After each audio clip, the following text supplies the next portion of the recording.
Hello' everyone welcome to my channel Assam job fever.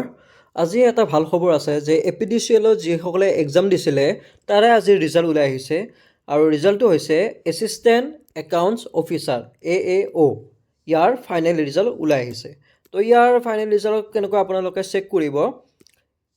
এই পোষ্টটো আছিলে 69টা পোষ্ট আছিলে আৰু ইয়াৰ ডেট এডভাৰটাইজমেণ্ট ডেট ওলাইছিলে 7/6/2024 আৰু এই পৰীক্ষাটো APSCত পতা হৈছিলে আৰু ইয়াৰ ফাইনেল আছিল ডকুমেণ্ট ভেৰিফিকেশ্যন আছিল য'ত আপোনালোকৰ 19 ফেব্ৰুৱাৰী 2026 হৈছিলে আৰু ইয়াৰ ৰিজাল্টটো ডিক্লেয়াৰ হৈছে আৰু ৰিজাল্টটো হৈছে 20 ফেব্ৰুৱাৰী 2026 আজি ডিক্লেয়াৰ কৰা হৈছে আৰু মই আপোনালোকৰ ডেছক্ৰিপশ্যনত লিংক দি দিম।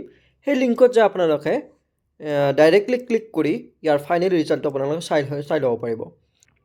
যিসকল কেণ্ডিডেটে এই পৰীক্ষাত ছিলেক্টেড হৈছে তেওঁলোকক মোৰ ফালৰ পৰা কংগ্ৰেচুলেশ্যন আৰু মই যিটো ডেছক্ৰিপশ্যনত লিংক দি দিম সেই লিংকটোত আপোনালোকে ক্লিক কৰি ডাইৰেক্টলি ইয়াৰে ৰিজাল্ট চাব পাৰিব। ইয়াৰে হৈছে ৰিজাল্ট এইটো আৰু সেই ৰিজাল্ট ইয়াতে আপোনালোকৰ কি নাম আছে, কোনটো আপোনালোকৰ নাম ইয়াতে আপোনালোকে নিজে চেক কৰি ল'ব, সকলোখিনি ইয়াতে দিয়া আছে। ভিডিঅ'টো ভাল লাগিলে সকলোৱে এটা লাইক কৰিব আৰু চেনেলটো সকলোৱে ছাবস্ক্ৰাইব কৰি থৈ দিব। এনেকুৱা ধৰণৰ জব আপডেটছবিলাক পাই থাকিবলৈ চেনেলটো ছাবস্ক্ৰাইব কৰি থৈ দিব।